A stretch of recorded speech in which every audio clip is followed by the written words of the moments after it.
You're listening to the Archaeology Podcast Network. Welcome to episode 160 of the Life in Ruins podcast, where we investigate the careers and research of those living life in ruins. I'm your host, Carlton Gover, and I am joined by my co-host, Connor Johnen and David Howe. This week, it is the three of us are back together, and we are going to discuss a paper that recently just came out of American Antiquity. And the title of that paper, I'm sure those within the archaeology realm have seen this, is The Injury Costs of Knapping by Gala et al. And Knapping spelled Knapping, not napping as in what I was just doing before this podcast, taking a little snooze. And this caught our attention because, David has recently just came back from a nap-in.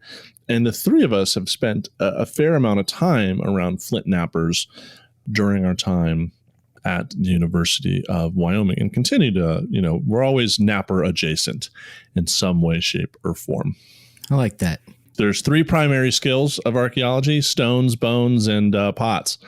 And when you're in departments that specifically research populations and culture prior to the development of ceramics, get a lot of stones and bones, and usually those two are pretty fucking related, especially when you're at the University of Wyoming, where you're just looking at giant furry elephants and bison that have been cut the fuck up by stone tools in one way, shape, or form.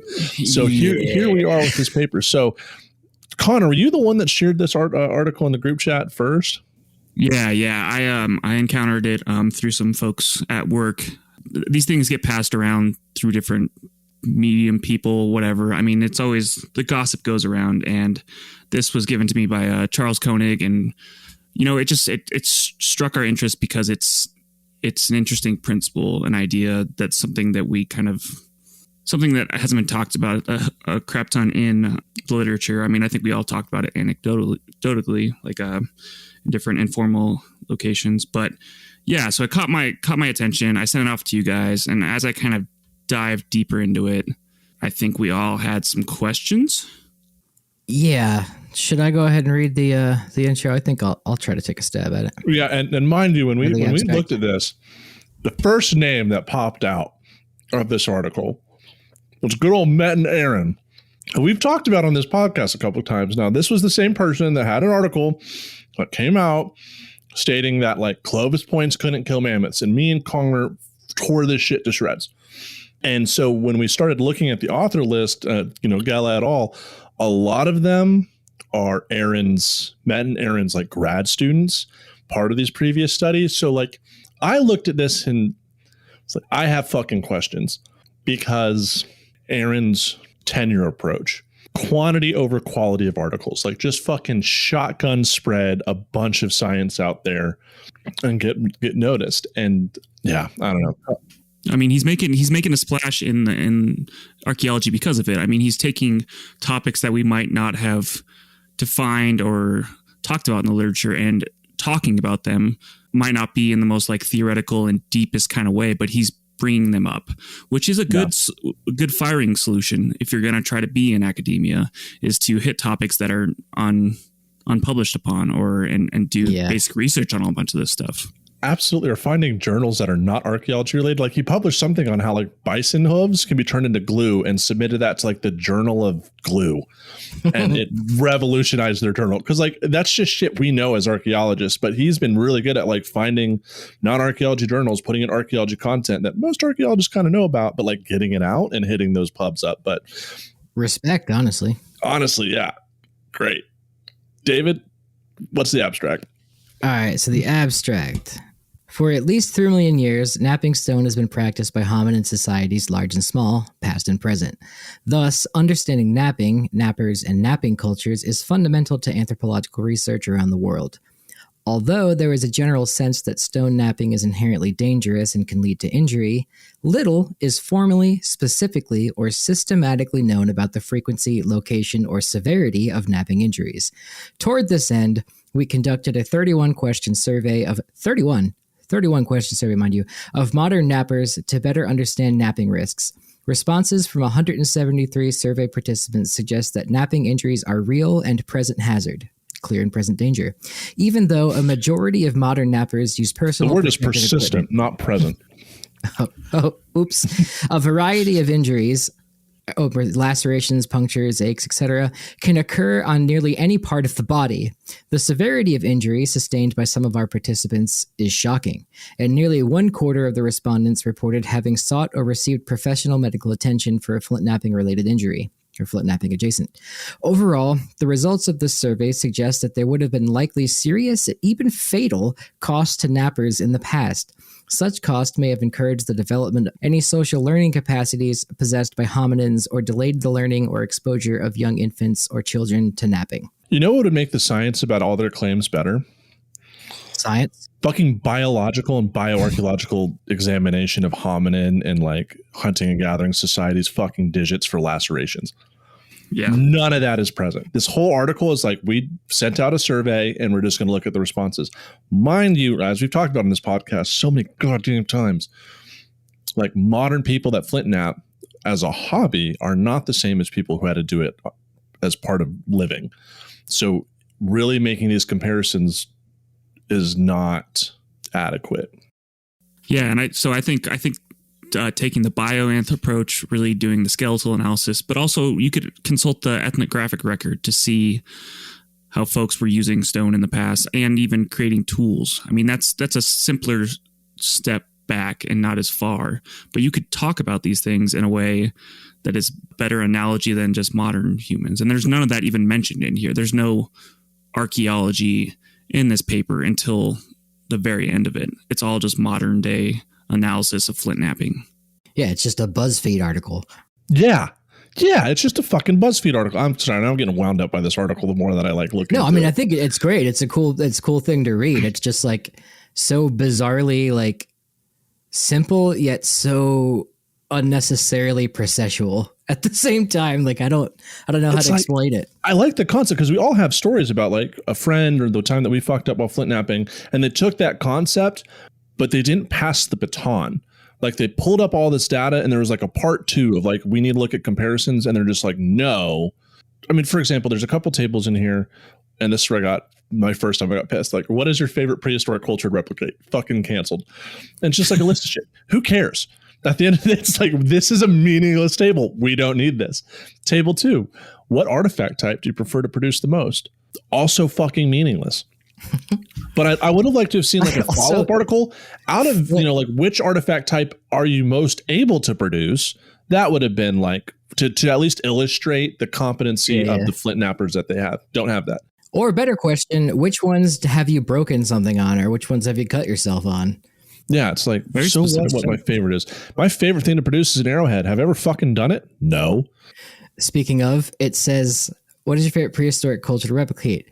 Fishtail, flakes, Folsom, general arrowheads, general bifaces, general blades, late prehistoric period. Like these things are, I mean, I get it is hard to quantify, like, or qualify all of that. What the fuck does Plains Indian mean? Like that also, like there's Paleo Indian there and Folsom. Like there's 28 different types of things. Yeah, like that's crazy. I mean, like summarize it, put it into like North American cultures, put it into time periods, do something that's besides the shotgun blast of like 28 different things that doesn't mean anything to me, you know? Asian Mesolithic, like it's just Danish Neolithic. Like this is so bad. Like whoever came up with this table is fuck.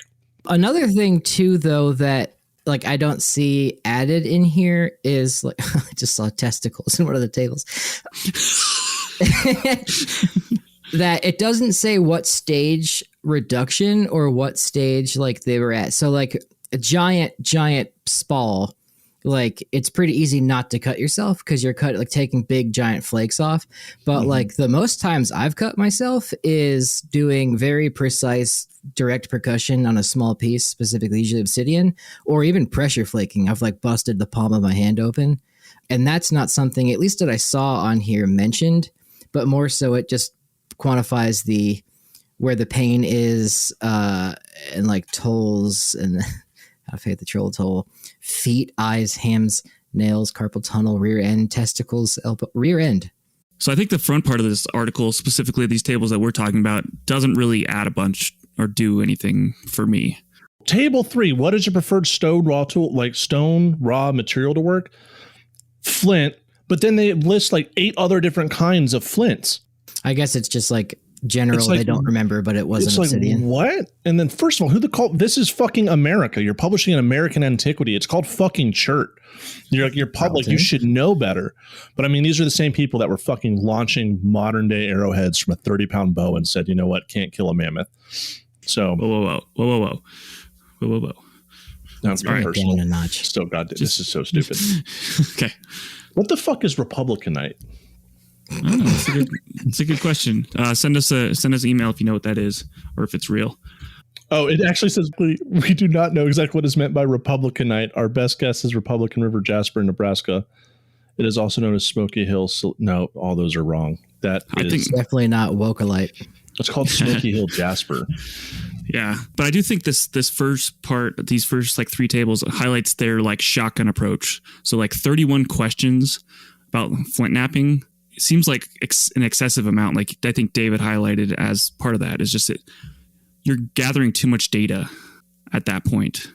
I guess though too, when you're interviewing a bunch of people that don't necessarily practice science, like they're going to give you long-winded paragraphs of information. So like, how else would you kind of quantify all this stuff and put it into a table? Because it's like, I don't know. Like, I mean, I think you could give them survey options and then other as well. I think that would have been better. Yeah. Yeah. I think there's good questions you can ask. It just seems like this is very qualitative answers then are put into quantitative analysis, which is something that I think is hard for us to grasp. I want to know the competency of the people that submitted surveys. Like that's going to give me a lot more information and how to interpret the data. They did. Well, it does say mention skill level. Yeah, they said. What table is that? Let's see. The first participant information and napping habits.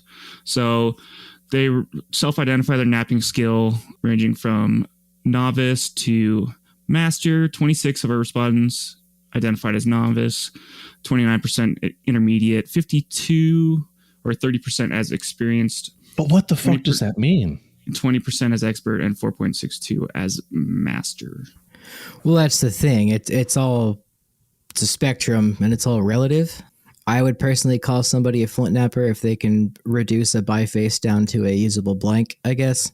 But then a great flint napper, I'd say, can make clovis. I don't know. Like, there's no. And there's like consistency of it too. Being able to do it every time, I think, is something. Yeah. So, I mean, like for 50% of respondents, napping is done for educational research purposes. 36 is a hobby, and 10% listed for other reasons. Yeah, I don't. It like that. I mean, that's the problem with like data collection. Like if your survey, like I've seen bad surveys, and if you're just giving like a relative scale, which I don't know how Nicholas et al. Or Gala et al. Did this. It's like, did they have definitions for those skill levels? Because if not, that's problematic. Yeah, definitely. In my opinion, it's like, I want to consider myself a novice. Like I know how to reduce a flake. Do I know how to make a stone tool? Like I could maybe make a scraper, but I have problems. I can't thin flakes yet. Yeah. And when do you like go from a novice to an intermediate? Is that the thinning flakes? Or, you know, how do you define that in a way that's replicable? Because some of these, you go to the table 5, the variety of injuries reported by respondents. Like some of these, I'm like, how the fuck did you do this? Like smack leg. Got it. That I do that every time. Like I'm bashing. Okay. Like I always have bruises in my thighs. Cut wrists, deep cut to fingers, deep cuts to hand. Like what is deep cut? Nearly broken rib. How the fuck do you? Where's the genital part? Because someone talked about like what the testicles, smack broken testicles. Rib would like that's someone not like to me. That's a novice. Like some of these injuries, I could be like that's a novice. Like when I taught Intro to Archaeology for CU Boulder, and we had flint napping day, I can tell people who weren't paying the fuck attention based on their injuries, or at least people that had some sort of athletic ability in the past. Like I've never bashed my fingers in, like I've never missed the rock or like hit my knee. Like and I've never seen an expert do that shit. Like the worst injury I've ever got was when I was flint napping obsidian in fucking Chacos. Yeah. That's my worst experience too. Yeah. Got right up in there, took a step right through my foot. Yeah. I've seen people lacerate the hell out of their fingers before. I haven't. I mean, I'd get cuts. I would say nearly broken rib is either from like a misswing with a billet or some kind of issue with an indirect stick. or a punch, like Yeah. you just fell on it or something. I don't know. Yeah, I could see that. Same thing with these tables. Like they start big and they give you all this information and then they just keep narrowing it down. Why don't you just give me like the summarized information? I don't know what good the smashed testicle does for me. Got a story about that, but that we should take into the next segment. This season, Instacart has your back to school. As in, they've got your back to school lunch favorites like snack packs and fresh fruit. And they've got your back to school supplies like backpacks, binders, and pencils. And they've got your back when your kid casually tells you they have a huge school project due tomorrow. Let's face it, we were all that kid. So first call your parents to say, I'm sorry. And then download the Instacart app to get delivery in as fast as 30 minutes all school year long. Get a $0 delivery fee for your first 3 orders while supplies last. Minimum $10 per order. Additional terms apply. And welcome back to episode 160. We're still here talking about Gala et al. Article. It's not that, like, they have an interesting question, like that. Definitely. We absolutely get injuries in the present when we're replicating stone tool industries. What are those injuries like in the past is a fantastic question. There's other ways, like I mentioned in the segment, you can probably do bioarchaeological evidence to like look for these kinds of injuries in the past in some of these populations. That would give us a really good answer. The data collection, that's where this thing gets wonky, where there's a clear, fun question behind this that they're trying to answer, but it doesn't seem like they're answering it. They have all this data and it seems like they don't know what to do with it. But I think it's exactly fun. Like looking at this table right here, table 5 again, like it says stitches, then stitches in fingers, stitches in hands. If these were written in answers in a survey, I bet someone just said I had to get stitches and didn't specify, but someone then said 9 people said I had stitches in my fingers. Like, so maybe that's like, how do you just wrangle all that data, you know? Right. And then cut tendon in fingers. Like, I'd like to see if, I mean, maybe this is in the raw data, supplemental data, where there's like an explanation. I like to know how they got these injuries, like minor cuts to rear end. Did you sit on flakes? Like, were you not paying attention? Like, there's some of these that are like actually industry related injuries. And then there's just like fucking around and finding out injuries where they're not paying attention. Mm-hmm. Especially like, I want to see who of the self-reports are injuring themselves. Like, are we getting most of this data of the injuries? Are these coming from the novices and intermediates? That's what I want to know. And that's where I'm having a hard time seeing what's Is the that not a relevance. table? No. I just love the testicles on this very fun graphic of figure 1 of just a pride colored human, like the Vitruvian body, like testicles 0.29%. It looks like that jungle frog, that used to be on the cover of the Nat Geo magazine. You know what I'm talking about? It did. Yeah. Okay. No injuries to vagina. The male dominated survey. So, I mean, just saying. David, you had a story that you said you at least hinted to in the last segment. Yeah, this guy that was teaching me some stuff at Flint Ridge said, like, someone asked him, you ever like racked yourself? And he said, oh yeah. He said the worst pain he's ever been in. He was sitting in front of like 20 to 30 people, and like somebody came and sat down right in front of him, and for whatever reason, like he was distracted by them, and he just racked himself really hard with the moose billet into the nuts. And he said that he fell over so hard, he was like wincing in pain in front of like 30 people trying to do this demonstration. And he said like, never again. And I was like, how'd you recover? And he said it took like days. So I could see how testicle happens. I've hit myself in the nuts before, just on accident by kind of not paying attention, but also like things like slip, I guess is how it happens. Like I'm holding on to something and then it slips and it just forces itself right there. I don't know. Or like sitting on a bucket. Yeah. Oof. Yeah. It's just these tables. Like, I like figure 1, Knapping injury locations and frequencies. It's like, right, this is predominantly a digit. Like, you're using your hands to make stone tools. Of course, you're going to see more injuries. Yeah. Once again, I would like to see this figure replicated by skill level. Like, that's the whole purpose of this, right? Is like, how are we teaching our children, which they talk about in the discussion. It's like, but you've taken all this data, some of which you're not necessarily like characterizing what these levels are. Like, I want to know, because of course, right, we know when I was a kid and learned how to ride a bike, you start with training wheels. You take those off and you crash. Like I crashed a couple times before I got the hang of it. Haven't crashed my bike, just generally bike riding sense, right? Like I totally get while you're learning to flint knap, you're going to have injuries. For sure. That makes sense. And that's what I would have liked to seen from this is like, how do we divide this data by expertise and also by frequency? Like, what do all the grad students look like? What do all the industrial flint knappers, what do their injuries look like? Or how long ago those were, right? Like taking all these different injuries, throwing them into the same pot and saying like, here's the results. It's like, okay, what if this, like the person that split their thumb open, what if that's one of the industry guys, but that happened 30 years ago? Like that kind of matters. Like when did you get these injuries? At what skill proficiency did you get them? That's going to be a much more meaningful argument to talk about human behavior as it relates to stone tool production than what they've presented here. And that's kind of my issue with this article. Like conceptually, this is a great article. Does it belong in American Antiquity? Like one of our top tier journals? I'm on the fence about that. Like this, I am not sure if it belongs in American Antiquity because it comes off as not totally baked. Like this is maybe like an over easy egg. Like some people like it, but some people need a little bit more like consistency in this because I don't know what to do with this data. To me, this very much, this isn't answering anything. And that's what I have a problem with because they don't take this data meaningfully and apply it, and they don't look at archaeological investigations. It's very much experimental. So maybe this could have gone in like the Journal of Archaeological Practice. Maybe, but or science. Something I was just thinking of. Nature. Yeah, JAS sort of nature.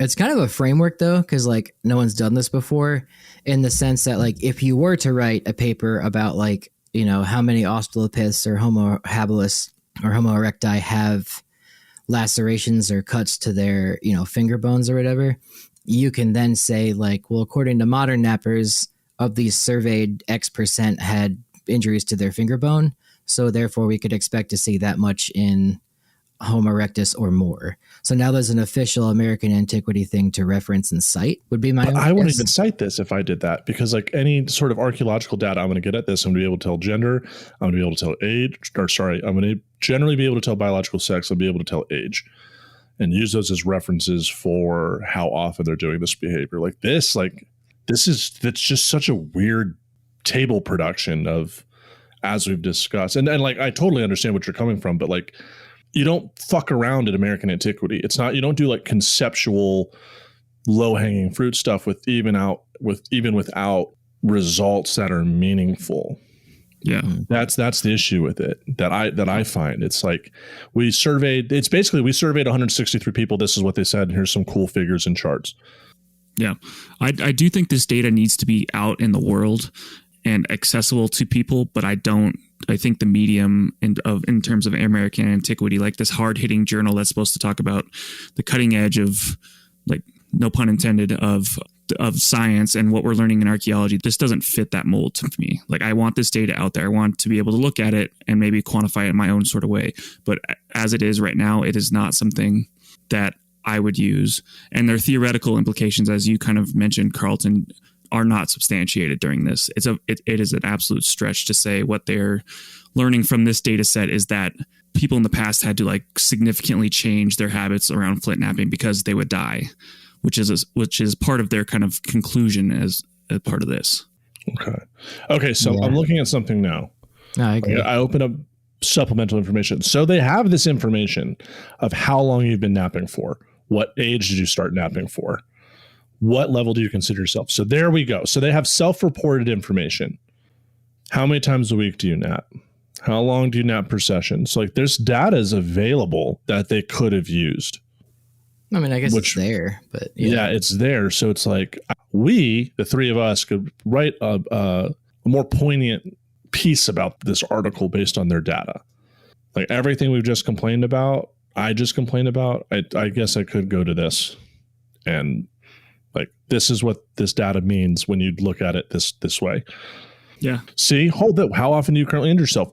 Very rarely. Only once did I require stitches. When I use steel knives, then I cut myself. That's the expert. Yeah, that's interesting. And this person, same person, I definitely cut myself more as I was learning to knap, but at the same time, it was not the custom to teach people with gloves. So like there's some, and then usually respondents are like, yes, I've hurt myself. No, of course. Yes, but mostly quarrying. So like there's additional data here that needs to be sussed out that isn't present in these tables and graphs. Something we talked about this summer, I remember it was me and Todd Cervell or me and Spencer. I don't remember. It was at LaPrel. It might have been Jacob, actually, just sitting around napping. And like we kind of just all agreed that people, especially based on the flakes you find at Clovis sites and early archaic sites, like they were very efficient at busting off the proper and like largest flakes possible to get to this, like utilize as much as possible, not just have a bunch of debitage on the floor. That being said, people every day, men and women and probably children as well, had to know how to knap because it's a fundamental survival skill for them to make any tool. And it's something you just get really efficient at. Whereas today, modern nappers, we have so much extra stone to mess with that we have the time to like fuck up and we try to make it look artsy. Whereas for them, it's life, you know? Yeah, absolutely. And so this, if they would apply this data to modern nappers in if we go to elementary schools, should we teach flint napping to elementary kids? Maybe that's no. Maybe that's where this is applicable. But applying it to the past at this point is like, it's just, they're two different data sets. Like you're saying, like having to survive and do this every single day is different than doing this for pleasure with buddies and drinking beer, you know, that is two different types of people and two different locations. There's so many variables in that I don't think this is not applicable to the archaeological record as we understand it. Yeah, that's my issue with it. Like, it's a cool survey. There's better ways this data could have been handled, more meaningful ways and apply it to the archaeological record, but it's just not there. And the way they talk about there could have been fatal injuries. It's like, yeah. And people in the past did have medicine. Like these aren't, you know, primitive dumbass people that just let things get infected. Like we've seen this throughout the archaeological record of group care, basic medicinal practices, knowledge about the local landscape. And also like, this isn't the only way people are going to hurt themselves. Like there are plenty of practices in the past from like hunting, gathering, exploring new landscapes that they can get hurt. Like this is menial compared. Now, if there's an argument in here that they talk about, you know, like maybe this would have delayed learning for children. It's like, right, as Connor mentioned, but where's the discussion in that on the modern ethnographic? Like there's so much data that could come in with a simple search on Google to support like, well, the San Bushmen, this is when they teach their children how to flint knap. That's what this is missing, which is fine, but this is American Antiquity. And that's like, this is weird for American Antiquity where it's like, there's so much missing from this to make it meaningful. Yeah. This shouldn't have gone in American Antiquity. Maybe they were hurting for articles because I was just looking like they submitted it in November, revised it in February, and it got published in March. So maybe we just missed a window where we could have just thrown anything we wanted at American Antiquity and got it in. David, we could have got you published real fucking quick. Yeah, but see, here's the thing. Like, it takes a lot of work and effort to do that, and I have zero of that. So, like, props to them for getting it published, but also it is a little, like, odd of a thing to see in American Antiquity. Maybe we just haven't seen others before. Like maybe there's an article about like what glue like dries the fastest on pottery or something. The funniest thing to me though, and this is just an American Antiquity thing, but the sheer amount of citations that are in every sentence, which makes it really hard for like non-academics to read any journal, but how many of them are modern? Kind of to the point of that, like all of this, like so many citations to make these statements based on like arbitrary data given by like old men. There's not a single citation for 2022. There's 2 citations for 2021, like 6 citations for 2020. And it's mostly Aaron citing himself. So they're not even citing like really current lithic manufacturer fucking literature. Yeah, and I'm going to be the devil's advocate and say maybe that's the novelty of this paper, is that there's nothing that's been talked about it. So I think there is like a beauty to the novelty of it. I think the execution of citing himself, like even all the 2019 citations are mostly Aaron and his buddies. Well, it's Gala who wrote the paper, so I mean it makes sense to cite somebody because you don't want to plagiarize stuff that's already been said by that guy. But Aaron is his mentor, like Aaron's his advisor. And like we've interviewed people on this podcast that have published on stone tool production within the past couple of years. Like there's this, that's what this is like flagging to me, is like, this isn't someone like there's recent literature on this, like on handedness. Like we had Lana on, who's published, and all of her friends that have talked about stone tool production as it comes to handedness. None of that's here. None of the ethnoarchaeological work is in here. It's Met and Aaron's team just throwing out more stuff, citing themselves. And it's just like, but there's so like, this could have been such a great paper. Yeah.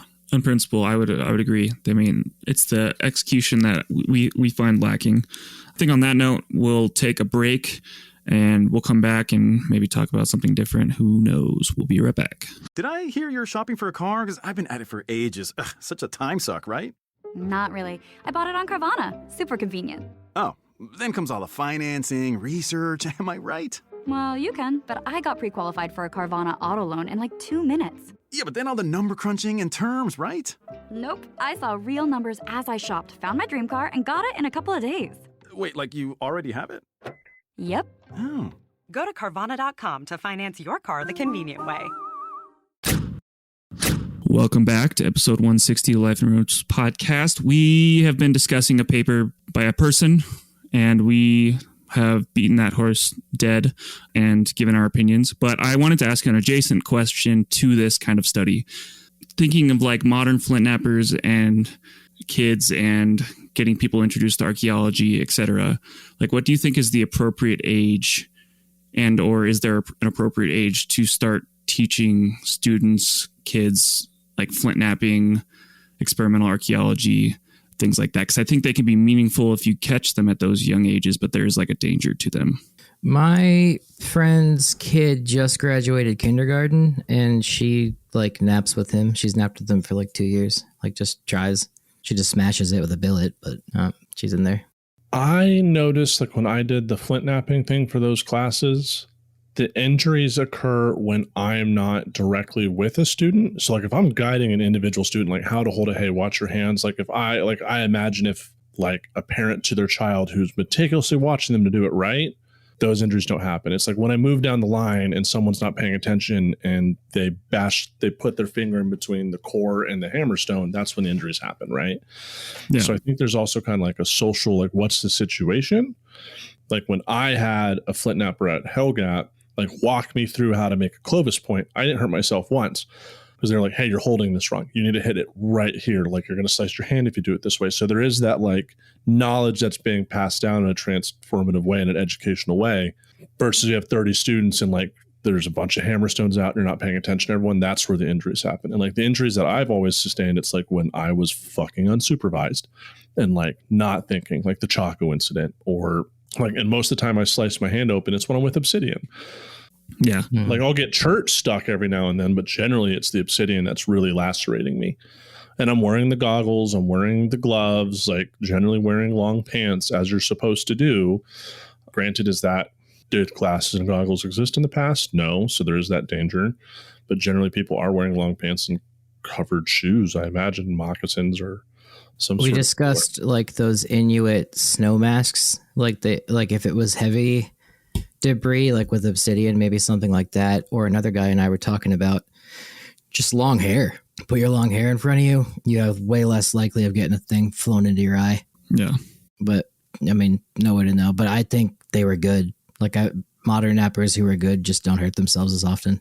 Yeah, I was just thinking of this like in the context. So there's this thing every year called the Wyoming Archaeology Fair where they have a bunch of different stations and they have folks come out, kids, adults, old people, and they teach them archaeological stuff or different skills, flint knapping, ceramics, there's soapstone carving, just a variety of different things. And I was thinking, I mean, so there needs to be this ratio of like advisors, supervisors to like novices, kids going on. So I think that seems like a very important thing. You can't just like have, like you said, like 30 kids smashing rocks together without some sort of supervision.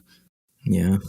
Because I mean, you want kids that age to get inspired to do archaeology and have fun doing it. Like I think that's important, but safety is also important. Yeah, David, if you have a colleague who's teaching his kindergartner how to do it and they're doing it safely, perfect.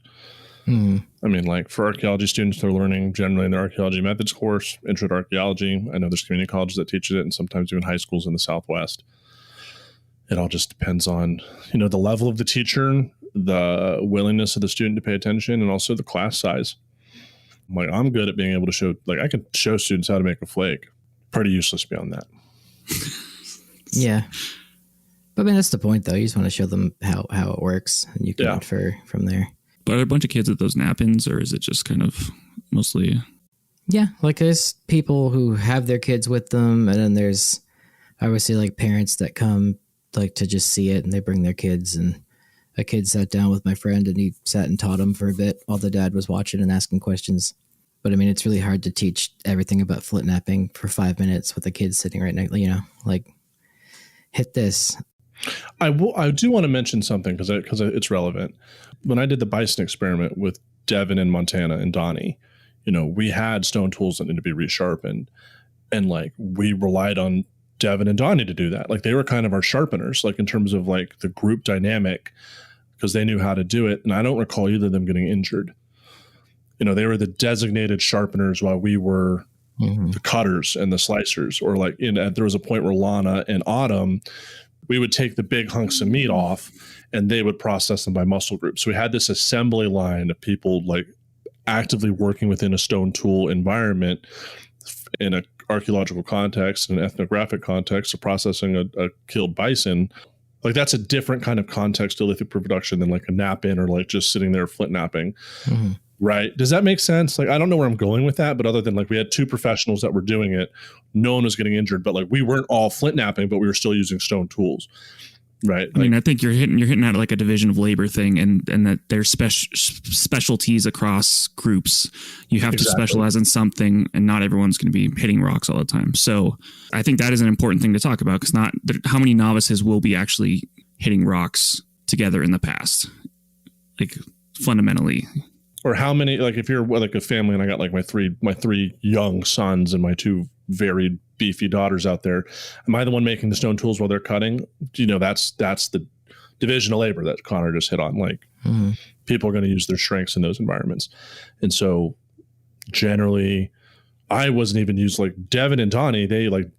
Donnie, his fidget spinner is this like chert point, his chert cutter that he's made that has this like beautiful like crescent side notch in it. And he was using that and he'd sharpen that. I was using flakes, but if my flake got fucked up or dulled, it wouldn't get fucked up. Like Devin and Donnie would make me another good flake, like specifically prep a flake that was good for slicing, rather than me just whacking a core until I got something I liked. So even then, just to make a flake that was good, they could do that and I would get in there and do my thing, right? So yeah, the division of labor, hitting people's specialties, and not everyone's going to be a fantastic stone producer. When you're even in a hunting and gathering environment of like a band of like a dozen to 24 people, you're going to have your flint nappers. And part of that, you also have your hunters. You also have the people that are more skilled for other things. And in an actual environment where those industries are being performed, there is a division of labor. And I think that's something we had a student here at the University of Wyoming do that kind of analysis using, is it HRF, Human Relation Files or whatever it is. It's an ethnographic database looking at fire and who used fire, when they used fire, what the method, etc. And you could do the same thing with stone tool production in the past, or tool production in general, and really get at these kind of specifics. So is it a male dominated industry? What is the average age of someone doing this? When do they do this? And is it situational? Is it always one person napping, et cetera? I think you can do these kinds of analyses and really have something meaningful to add to our understanding in the past. I don't know. I think that's something that should be explored and could be done by these colleagues to kind of supplement this. For these folks. David, you're the one that goes into nap-ins. I've never been to one. I mean, what's like the sociocultural environment of a modern day nap-in like? I just made a full video on that. I'm editing it right now, and I will say it's very white. And I look for this because I just wonder. I don't see one female napper. Like maybe one or two knows how to do it, or I should say one who identifies as a woman. Like I've seen them sit down and do it with their husband or their boyfriend that's there, but I've never seen one set up and sell napped stuff.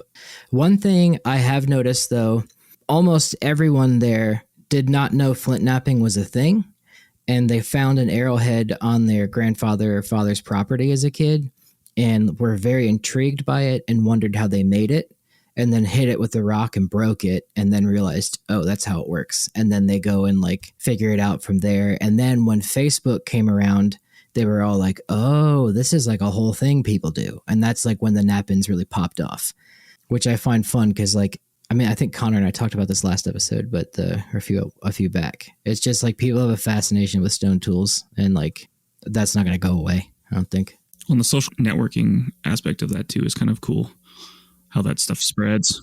Have you only done these nap-ins in like kind of the East Coast, South so far? Or you did a little bit of Midwest stuff too, right? They were in Ohio. I've napped with people in Colorado. Based on like the people I know that do YouTube videos and like that flint nap and stuff, it's all pretty much either survival people or like country guys, I would say. But I mean, I don't know every flint napper in the world. I thought, David, you asked Carlton an interesting question in our group chat. Is there like an indigenous napping group, people, societies, etc.? Not that I know of. Not that I know of either. I had to think about that. Like I know indigenous people that do flint nap, but like there's kind of a culture of like even at powwows, I've seen like these mountain men show up and shed up stuff, and my experience with them has always been like not great because they say shit like, you know, if it wasn't for us white people, Indians would have forgot this kind of skills. And it's like, I don't know if that's the same at nap-ins, but I do have heard horror stories of tribes kind of bring in nappers, and these whatever nappers they brought in whatever context haven't been the most like polite or respectful guests, and kind of have perpetuated this like, well, I'm teaching you your lost skill type of shit. Like I haven't seen a huge interest. Like I know like my Tippo and people in my tribe are like interested in it, but they're very wary of trying to find some white dude that's going to teach them because of that same attitude. And like, it's like, well, what are we going to just find another dickhead? Who knows? You know, at the end of the day, it's also like, there's other shit for Indian people that need to work on. It's like one of those socioeconomic things of like who can afford to go and look for rocks and then bring them home and create them when there's other That's things. another thing too. Like you have to have private land that has a source on it to get rock, or you have to order flat rate boxes by like $100 each to get rock, unless you just use flakes you find or bottles like glass, you know? Yeah, there's an economic angle to that, and having the time to teach yourself something like this it's a significant investment. Yeah, I would love to go to these nap-ins and just ask nappers like what their interaction has been with like indigenous populations. Like, have you reached out to indigenous groups? Like, what do you find fascinating? Like, I think there's a whole nother survey that I could, you know, just put a bunch of fucking tables together and publish in American Antiquity, and you know, do something real with that math without curating it whatsoever ever. Because that would be interesting to me, is like, because I actually really don't know. When David asked me that question, I was like, I really don't know, but I'm actually kind of fascinated to learn, like go to Knapping and just like, you know, what's your relationship with indigenous cultures? Like, how did you find this? Okay. Have you, you know, like what yeah, does this it's exactly like? What I was asking in the video. Cause a guy, I mean, let's talk about it in the video, but to get into it, last year, a guy came up and said like, with his kids, he was indigenous, and he was like, that's our heritage, like to his kids. And I kind of sat there and was like, I talked to him and I was like, oh, I have a Pawnee friend. And it's just like, it's basically like saying like, oh, you're English? I have a Ukrainian friend. Like, it's like the same thing. And I sat there for like a year, was like, what did he mean by that? Like, was he sad? Was he remorseful? Was he angry at me? And like, or was he just proud to like teach his kids that? And I didn't know. And I was talking with a friend a few weeks ago about this, and she said like, maybe don't like be as defensive and like wonder, or not like, I can't remember how she phrased it, but essentially like that's him processing his trauma and like explaining that to another generation of children whose heritage is now being performed by white people on the land that they used to call home. And I was like, oh, goddamn. And she was like, yeah, it's like that. And I was like, oh, fuck. And like, it's just weird. And this year when I went back to the Knapping, I was like, I don't see a single indigenous person. Like one guy said he had some Choctaw in him or his grandfather was Cherokee, but like no one outwardly identifying as indigenous, and that's their Knapping thing. And I was just like, that is a bummer. So something I miss out on, and I'm wondering is like, I can learn the physics and how to Knap from different people, but what about like the spiritual stuff behind Knapping, or like what times of year you use certain rock, or just shit like that, or like what kind of spirit is in the rock, like things like that, or all that kind of stuff. In those traditions and oral stories of Knapping are not taught at a white Knapping, I would say. I mean, it made me reflect when you asked that question, like looking at the different people in my community at large that are engaged in some sort of craft production. We have like one pipe maker. We have one traditional bow maker. We don't have any potters. We don't have any lithicists. And like, we know we were farmers, you know, and we've just seen within the past decade, a huge resurgence of growing of ancestral crops. But are we using like bison scapular hose yet? No. But we do have a lot of people that are engaged in beadwork, silversmithing, and like engaged in contemporary regalia production. Yeah. Like, that's where a lot of that effort goes to. Now, I would find it fascinating. But part of some of those traditions, it's like our ancestral stone tools that we'd use would have come out of Smoky Hill Jasper in Kansas, Hartville Uplift in eastern Wyoming, and the Black Hills, like those where we got our stones. And we're also not using like the ancestral dogwood from our home. Like there's like another part of it where it's like we're kind of displaced, so we can't actually engage in that practice because we're no longer in Nebraska and Kansas and have access to those raw materials, which are a very important part of that construction, as you were saying. Or even like the fletchings that we use. Yeah. You know, a lot of Pawnee fletchings were eagle, like golden eagle feathers. Like we can't really get our hands on those anymore, and if we do, it takes like 7 years from the Eagle Repository. And usually those go to regalia. Like we don't actually use those from. I guess now it'd be turkey feathers, but like I was always fascinated in trying to make golden eagle fletching. So there's like a whole aspect that you were hitting on, David, of like, well, how do displaced people engage in a practice in which locality and geographic culture or cultural geography is very important to that industry? Yeah, and you bring up the thing about like beadwork and regalia, and like another thing I thought of while I was there, and Jacob brought this up too a while ago, that he wouldn't sell points that he makes because it's appropriation in a sense. And like when I was there, I was like, while flint knapping is, and that's what I talked with that friend about, was like flint knapping is a world heritage. So like it's not like white people can't do it, but I wouldn't sit there and sell indigenous beadwork or like indigenous Cherokee regalia and like profit off of it. So why would I sell a Clovis point or a turkey tail or an archaic point? And I was wondering and wrestling that whole time, at what point is it just a craft, just like you're selling a hat or, you know, pants that like doesn't necessarily have to be indigenous? At what level is it? Are you crossing a barrier into this is indigenous culture and I'm profiting off of it? Or at what level is it just you're making a point out of rock, you know? Right. It's hard. Yeah. I mean, that's a huge, like, I don't even know how to process that kind of stuff. You know, we've had people engaged in indigenous culture in one way, shape, or form on the show. I mean, we're archaeologists. That's all we do for the most part. We've had some European folks on, but like, yeah, like if someone came up with like a Levallois point or like that, those like European industries, Neanderthal industry, like, yeah, that's like a can of worms that it's, you know, the end of segment 3. I don't know if we can process, but those are like really good questions for our audience to grapple with. And, you know, send us an email to lifeandruinspodcast@gmail.com with your thoughts over like, is selling Paleo-Indian points in the Americas by non-indigenous people some form of cultural appropriation? Send us your thoughts. Let us know what your thoughts are on that topic. And that same sort of thing, leave us a review on iTunes, buy our merch, do all the things that we tell you to do every time at this part of the episode. Yep. If you're listening on the All Shows feed, please subscribe to our podcast individually. And yeah, with that, we're out.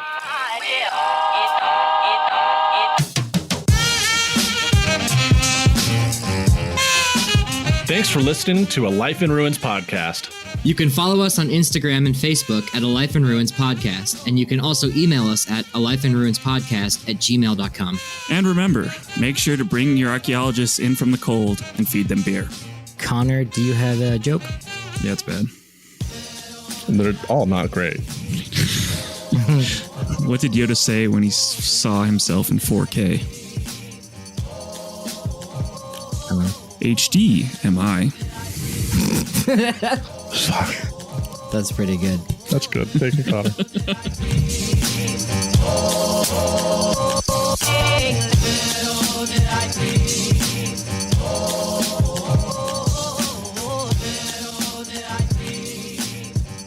This episode was produced by Chris Webster from his RV traveling the United States, Tristan Boyle in Scotland, DigTech LLC, Culturo Media, and the Archaeology Podcast Network, and was edited by Chris Webster. This has been a presentation of the Archaeology Podcast Network. Visit us on the web for show notes and other podcasts at www.archpodnet.com. Contact us at chris@archaeologypodcastnetwork.com.